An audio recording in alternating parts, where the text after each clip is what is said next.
Capital gains, tax exemption, and legal fees in divorce. Have you ever wondered how capital gains tax exemptions work during a divorce, especially when it comes to property division?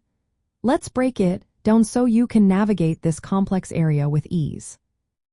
When a couple goes through a divorce and they own a home, understanding capital gains tax exemptions is key.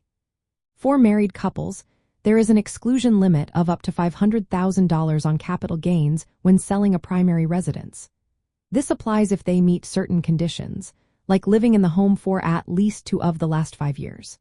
If you are single, including those who are divorced, you can exclude up to $250,000. Now, if a couple sells their home in the year they divorce, they can still claim that $500,000 exemption if they file their taxes jointly for that year. However, if they file separately, each spouse can only claim up to $250,000. If the home is sold after the divorce, each spouse can still claim their individual exemption of $250,000 if they continue to co-own the property. It's also important to note how property transfers work during a divorce. If one spouse buys out the other's share of the home as part of the divorce settlement, this is considered a marital transfer. This type of transfer typically does not trigger capital gains taxes.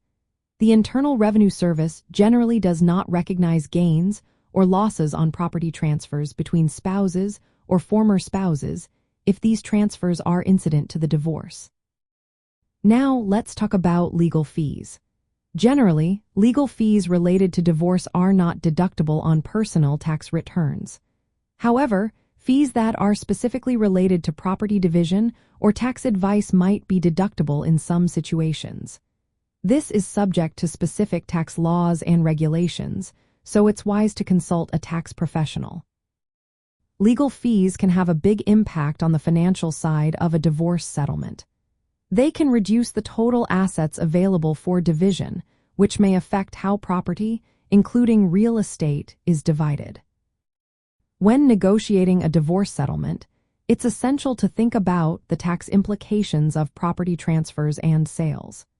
Understanding how capital gains tax exemptions apply to real estate and how legal fees will be shared between spouses can help you make informed decisions.